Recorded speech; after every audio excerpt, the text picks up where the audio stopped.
आणि पाकिस्तानची कुरापत अशी आहे की नागरी विमानांच्या आड पाकिस्तानने भारतावरती ड्रोन हल्ले केलेत। पाकिस्तानची नागरी विमानं आकाशामध्ये दिसतात आणि भारताकडून प्रत्युत्तर मिळेल या भीतीने पाकिस्तान नागरी विमानांची ढाल करताना आपल्याला दिसतोय। परराष्ट्र मंत्रालयाची आज जी पत्रकार परिषद झाली त्यात देखील पाकिस्तानच्या या नापाक कृतीचा पर्दाफाश करण्यात आला होता। नागरी विमानांची ढाल करत पाकिस्तानने भारतावरती हल्ले केलेले आहेत, कारण भारत नागरी विमानांना लक्ष्य करणार नाही। भारताच्या या मोरालिटीवर पाकिस्तानचा देखील तेवढाच विश्वास आहे, त्यामुळे पाकिस्तान नागरी विमानांवर हल्ले करणार नाही हे जाणून आहे। भारत नागरी विमानांवर हल्ले करणार नाही हे पाकिस्तान जाणून आहे आणि म्हणूनच नागरी विमानांची ढाल करून पाकिस्तान भारतावर हल्ले करताना आपल्याला दिसतंय। नागरी विमानं दिसली म्हणून संयमितपणे भारताने उत्तर दिलं असं आजच्या पत्रकार परिषदेत सांगितलं गेलं आणि याचाच आधार घेत पाकिस्तान नागरी विमानांच्या आडून भारतावरती ड्रोन हल्ले करताना आपल्याला दिसतोय। मृत्युंजय सिंग आपले प्रतिनिधी सध्या आपल्या सोबत आहेत। मृत्युंजय, नागरी विमानांचा पुन्हा एकदा वापर केला जातोय पाकिस्तानकडून। भारताची मोरालिटी आहे नागरी विमानं दिसल्यावर संयम बाळगणं, पण त्याचा गैरफायदा पाकिस्तानकडून घेतला जातोय। नक्कीच पाकिस्तानने काल पण असंच केलं होतं। काल आपण पाहिलं की जसं पाकिस्तानने भारतात 36 ठिकाणी ड्रोन अटॅक केले होते, पण आपले जे एअर डिफेन्स आहे ते खूप मजबूत आहे आणि एअर डिफेन्सने हे जे सगळे ड्रोन अटॅक होते ते नष्ट केले।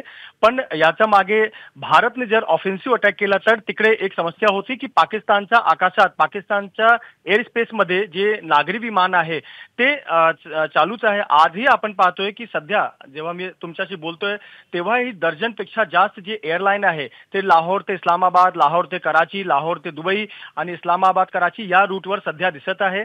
पाकिस्तानची PIA जी एअरलाईन आहे, ब्लू एअरलाईन आहे, एअर सियाल एअरलाईन आहे आणि जिन्ना एअर असे जे विमान कंपन्यांचे विमान आहे, नागरी विमान आहे ते सध्या पाकिस्तानच्या एअर स्पेसमध्ये आहे।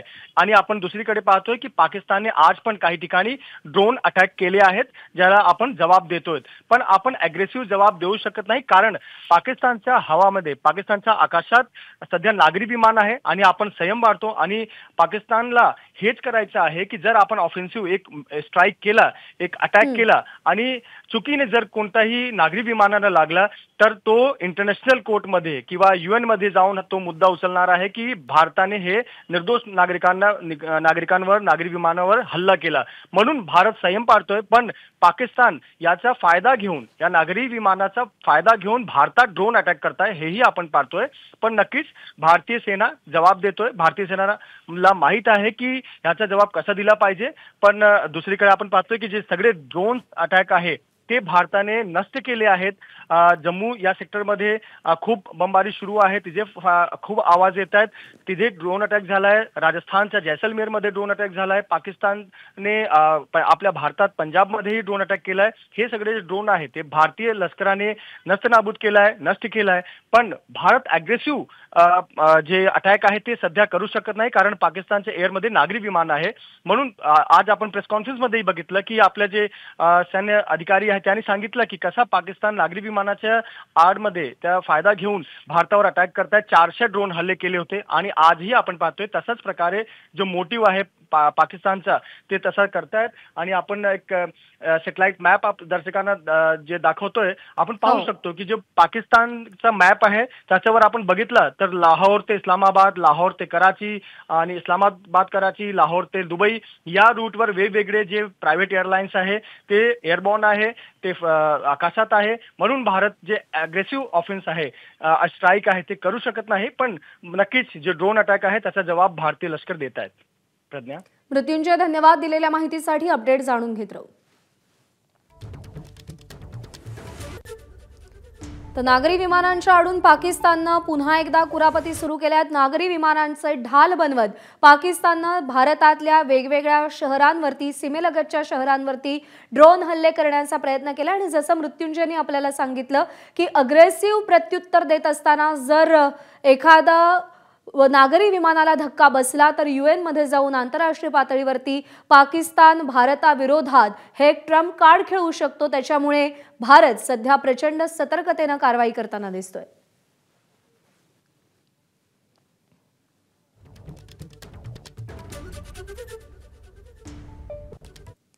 तर जम्मू, सांबा, पठाणकोट, अमृतसर, जैसलमेरमध्ये पाकिस्तानकडून ड्रोन हल्ल्याचा प्रयत्न झालेला आहे।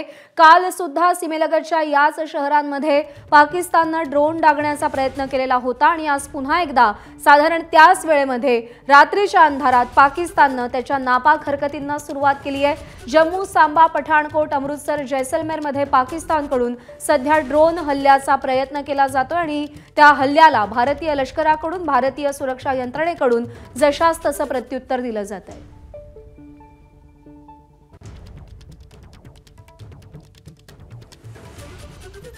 तेलोसी जवळ कुपवाडामध्ये पाकिस्तानकडून तोफगोळे डागण्याचा प्रयत्न झालाय। तंगधारमध्ये पाकिस्तानी सैन्याकडून लष्कर आणि नागरी स्थानांवरती गोळीबार केला जातोय। पूंछमध्ये सुद्धा पाकिस्तानने पुन्हा एकदा गोळीबार केलाय। पाकिस्तानच्या गोळीबाराला भारतीय लष्कराने चोख प्रत्युत्तर दिलंय। जम्मूमध्ये ब्लॅकआउट करण्यात आलाय तर पाकिस्तानकडून आजही हल्ल्याचा प्रयत्न होतोय। पठाणकोट आणि पूंछमध्ये सावधानता बाळगण्यासाठी, नागरिकांना सावध करण्यासाठी सायरन्स वाजवले जात आहेत।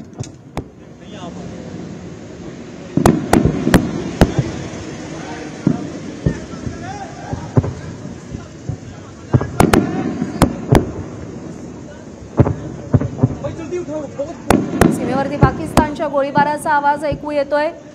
सीमेलगतच्या वेगवेगळ्या गावांना, वेगवेगळ्या शहरांना पाकिस्तान लक्ष्य करण्याचा प्रयत्न करतोय। गोळीबार केला जातोय, ड्रोन्स डागले जात आहेत, क्षेपणास्त्र सोडली जात आहेत, पण भारतीय सुरक्षा यंत्रणेचं कवच अत्यंत मजबूत आहे आणि त्यामुळे भारताची फार मोठी हानी पाकिस्तानच्या या ड्रोन आणि क्षेपणास्त्र हल्ल्यामध्ये, गोळीबारामध्ये होत नाहीये।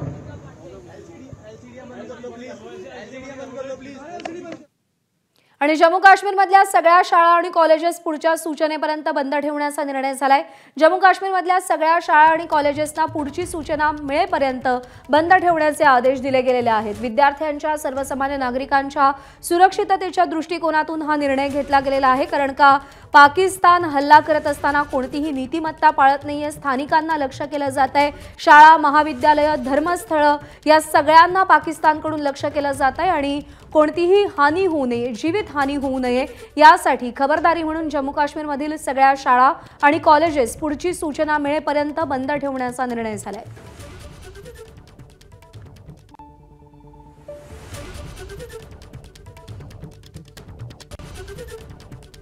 जम्मू काश्मीरमधल्या सगळ्या शाळा आणि कॉलेजेसना पुढची सूचना मिळेपर्यंत बंद ठेवण्याचे आदेश दिले गेलेले आहेत।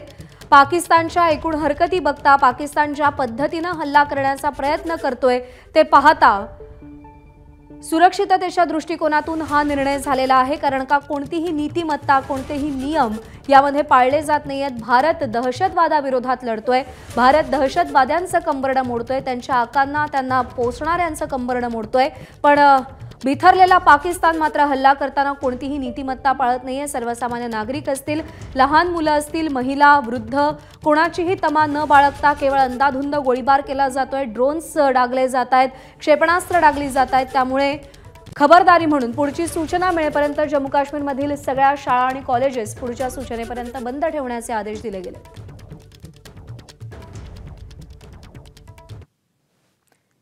तर जम्मू काश्मीरमधल्या अखनूरमध्ये सुद्धा ब्लॅकआउट करण्यात आलाय। भारतीय हवाई संरक्षण दलानं पाकिस्तानी ड्रोन्स रोखलेले आहेत। अखनूर परिसरात स्फोटांचे देखील आवाज ऐकू आलेले आहेत। जैसलमेर, जम्मू काश्मीर, त्यासोबतच पठाणकोट असेल, या सगळ्यासोबत तंगधारमध्ये सुद्धा अशाच पद्धतीनं पाकिस्ताननं हल्ला करण्याचा प्रयत्न केलाय आणि आता अखनूरमध्ये ब्लॅकआउट करण्यात आलेला आहे। जैसलमेरमध्ये ब्लॅकआउट करण्यात आलेला आहे आणि त्यासोबत अखनूरमध्ये सुद्धा ब्लॅकआउट करण्यात आलाय। अखनूरमध्ये सातत्याने पाकिस्तानकडून लक्ष्य केलं जात आहे। सर्वसामान्यांचं निवासस्थान असेल, सर्वसामान्यांच्या वस्त्या असतील आणि आता भारतीय हवाई संरक्षण दलानं पाकिस्तानी ड्रोन्स या भागामध्ये रोखलेले आहेत। अखनूर परिसरामध्ये स्फोटांचे आवाज देखील ऐकू आले।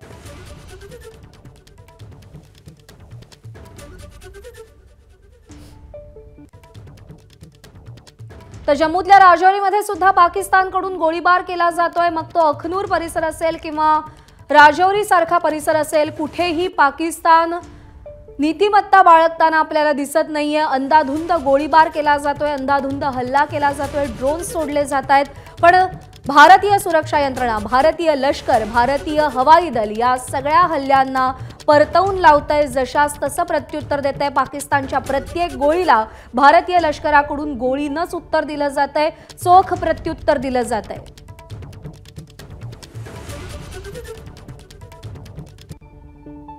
गोळीबाराचा आवाज देखील काही ठिकाणी ऐकू येतोय। सीमेलगतचे भाग असतील तिकडे गोळीबाराचा आवाज ऐकू येतोय। पूंछ असेल, अखनूर असेल, या सगळ्या ठिकाणांमध्ये सध्या गोळीबाराचा आवाज ऐकू येतोय। तर पठाणकोटमध्ये पाकिस्तानकडून पुन्हा हल्ला करण्यात आलाय। पठाणकोटमध्ये पाकिस्ताननं मिसाईल डागलाय। फिरोजपुरा भागामध्ये ब्लॅकआउट करण्यात आलेला आहे। पठाणकोटमध्ये पाकिस्ताननं मिसाईल डागलेला आहे। कुठे ड्रोन्स डागले जात आहेत, कुठे मिसाईल्स डागले जात आहेत, कुठे गोळीबार केला जातोय। 11 तास पाकिस्तान शांत होता। 11 तास पाकिस्ताननं घाबरल्याचं दाखवलं होतं, पण आता जसजसा अंधार वाढू लागला तसतशा पाकिस्तानच्या नापाक हरकती पुन्हा एकदा सुरू झालेल्या आहेत। ड्रोन्स डागले जात आहेत, पठाणकोटमध्ये मिसाईल डागलं गेलेलं आहे, सीमेलगतच्या गावांवर गोळीबार केला जातोय आणि अनेक भागांमध्ये सध्या ब्लॅकआउट करण्याचा निर्णय घेतला गेलेला आहे। कोणत्याही प्रकारचं स्थानिकांचं नुकसान होऊ नये यासाठी ब्लॅकआउट करण्याचा निर्णय घेतला गेलाय।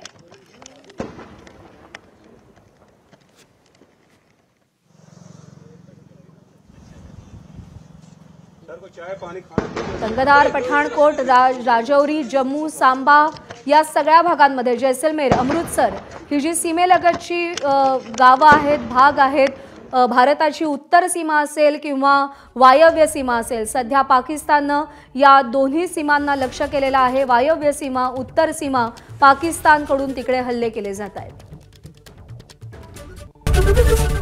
एबीपी माझा, उघडा डोळे बघा नीट।